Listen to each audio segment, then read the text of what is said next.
Bonjour à tous, j'espère que vous allez bien. On se retrouve en cette fin de deuxième semaine de janvier. Donc moi ça va super, comme vous pouvez le voir, j'ai toujours mon peignoir. Il fait un peu froid en janvier, donc on fait comme on peut. Alors, qu'est-ce que je vais vous montrer aujourd'hui? Donc premièrement, ma DCA de janvier. Donc ce mois-ci, ce que j'ai fait, j'ai effectué un mouvement. Donc lors de la première vidéo, en fait, j'avais déjà effectué le versement interne depuis mon compte courant. Donc j'ai viré ce mois-ci 1000 € en plus du cash que j'avais déjà sur mon compte. Donc actuellement 8657 de cash disponible. Alors j'ai fait trois achats vendredi. Le premier, j'ai pris cet ETF là. Donc ça c'est un ETF monde proposé par BlackRock qui vient concurrencer celui de Amundi. Je vous expliquerai après. Et ensuite, j'ai renforcé la ligne Amundi ETF Leverage MSCI pour un total de tac, 779 €. Voilà. Donc j'ai fait deux ordres.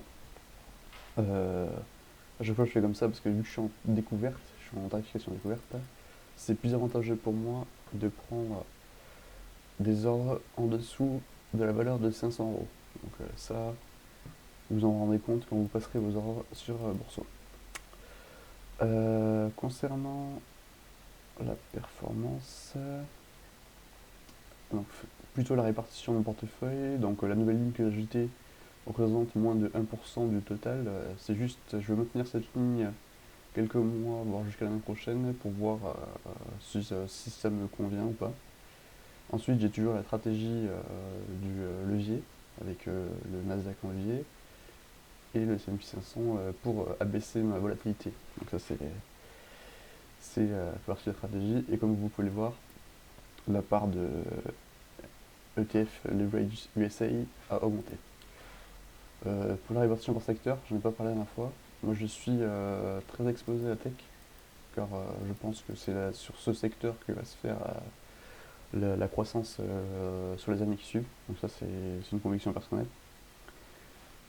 Et voilà, donc vous pouvez regarder le détail, je mettrai le post si vous voulez. Et je suis 100% ETF. Voilà. La répartition géographique en dessous si ça m'intéresse. Voilà. Alors, ah oui, je sais pas si vous faites ça aussi, mais moi tous les ans j'ai ce bug en début d'année qui me fait. En fait, la performance s'arrête au 24 décembre et reprend au 6 janvier. Mais étant donné que j'ai eu. Ça n'a pas monté entre temps, ça me fait un gros dump comme ça. Puis ça redescend après. Je sais pas exactement comment ça se fait, mais c'est pas grave. Je suis aussi mon portefeuille dans Google Finance. Je vous ferai un petit tuto sur les outils que j'utilise en parallèle de ça. Donc concernant la valeur totale, aujourd'hui on a 62 338, donc ça a baissé d'à peu près 1000 € par rapport à la semaine dernière, je crois. Donc ça c'est tout à fait normal, car sur un plus gros signe, j'ai essuyé pas mal de descentes depuis la dernière fois, mais c'est tout à fait normal, c'est assez volatile. Mais je suis toujours en plus-value latente sur mes trois premières lignes. Voilà, c'était pour ma DCA. Hop, alors on se retrouve sur mon autre écran. Donc je vais vous parler juste avant du MSCI World Swap PEA, donc le WPEA, qui est le nouvel ETF d'Amundi. Donc je crois qu'il a 6 mois à peu près. Ils l'ont lancé l'année dernière. Et pourquoi je le préfère à celui-ci par rapport à celui de Amundi. Donc le ticker c'est CW8, si ça vous intéresse. En fait, si vous regardez, euh, si vous comparez les deux ETF, vous voyez que les frais de gestion annuels sur le CW8 sont de 0,38%, donc ce qui est un peu élevé à mon avis.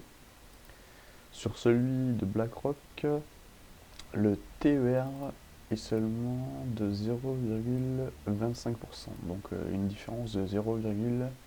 0,13. Donc ça vous paraît insignifiant comme ça, mais en fait sur le long terme, c'est plus ça qui va jouer sur votre portefeuille que le coût d'achat de vos ordres. En plus de ça, sur cet ETF là, si vous êtes chez Bourse-Banque, le frais de passage d'ordre il est gratuit, donc c'est doublement avantageux pour vous. Voilà. Ensuite, concernant les prix, donc le prix sur le CW8 est bien plus élevé que c'est celui de Amundi. Ça peut être un frein aussi pour ceux qui ne peuvent pas se permettre de DCA ce montant-là, tous les mois. Donc c'est pour ça que c'est peut-être mieux d'avoir une fraction plus faible pour pouvoir rentrer. Pour l'instant, le point négatif que je vois, c'est l'encours sur gestion, qui est de 4,880 milliards sur celui d'Amundi, parce que c'est le plus ancien et le plus connu des investisseurs, versus 383 millions côté BlackRock. Donc il y a une différence assez notable d'un facteur plus de 10. Donc si ça vous inquiète, le mieux pour l'instant serait peut-être de rester là-dessus, et au fur et à mesure que celui-là va prendre de l'ampleur, de rentrer ou de swapper comme vous le déciderez. Donc là j'ai comparé rapidement sur 6 mois les performances des deux indices. Donc pour l'instant c'est pas, c'est la même performance à quelque chose près, et même Amundi MSCI World, celui d'Amundi est plus affiche une performance supérieure de 0,004. C'est un peu bizarre si je me suis mal pris, mais en tout cas ce qui est censé se passer à long terme, c'est que celui-ci sera plus rentable que celui-ci, car il a des frais internes plus faibles. Voilà.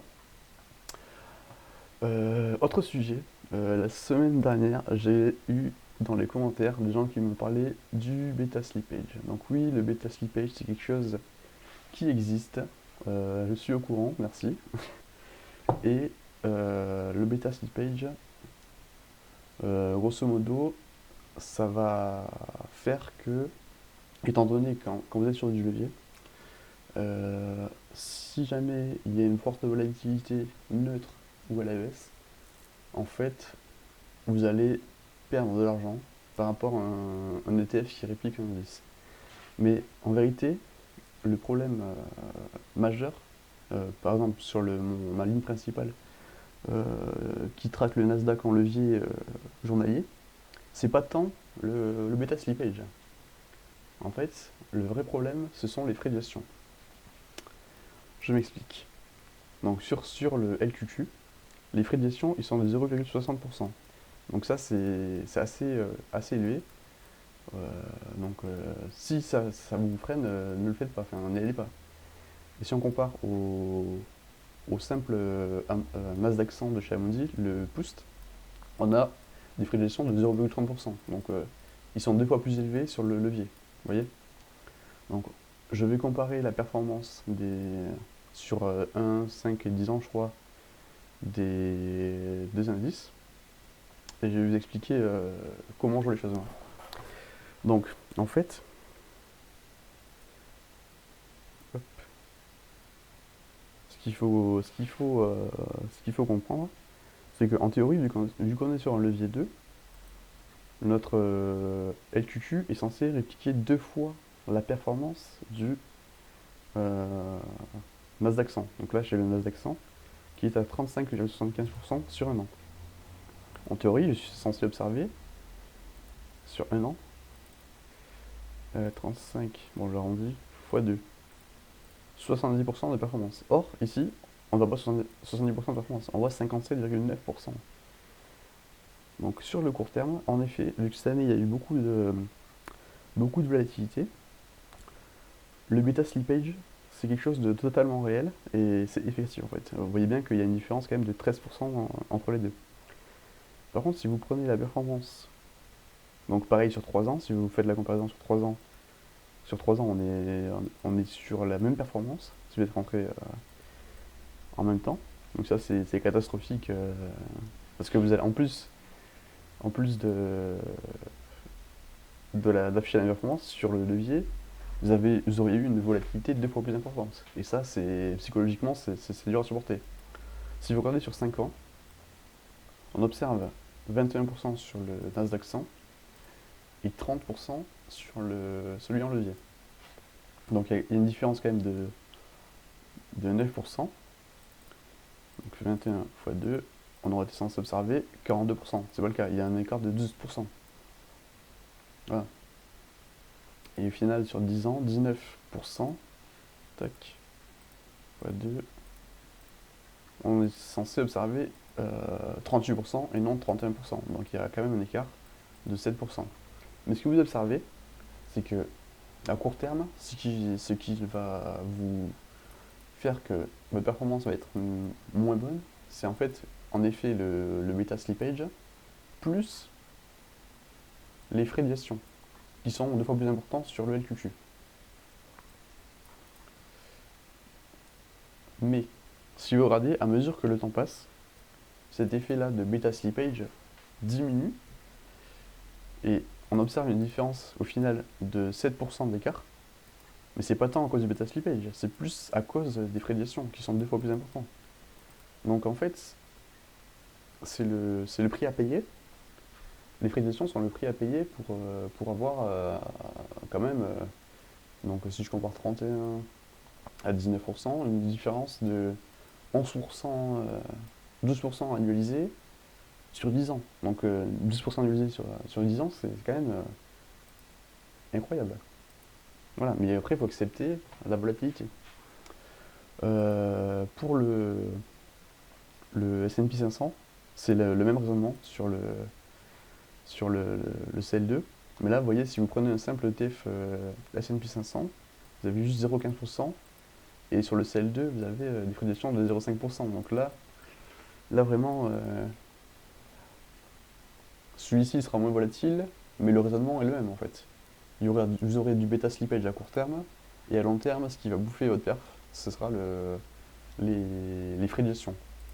Donc si vous êtes effrayé pour la volatilité en dessous de 5 à 10 ans, c'est très... c'est non recommandé pour vous de faire ça, quoi. Allez simplement sur les ETF classiques. Vous ne prenez pas la tête. Voilà. Parenthèse close. Hop, on se retrouve ici. Donc je vous rappelle que tout ce que je dis, c'est juste à but pédagogique, ce ne sont pas des conseils en investissement. Prenez surtout les meilleures décisions qui sont adaptées à votre situation personnelle à l'instant T. Donc ça, je vous invite chacun à faire ce travail-là, de réfléchir à ce qui est le mieux pour vous en fonction de votre âge, en fonction de votre situation. Voilà, c'est tout ce que j'ai à dire.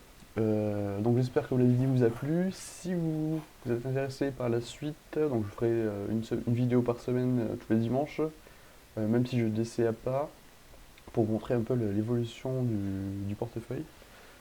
Et je vous remercie et je vous dis bonne semaine et à bientôt.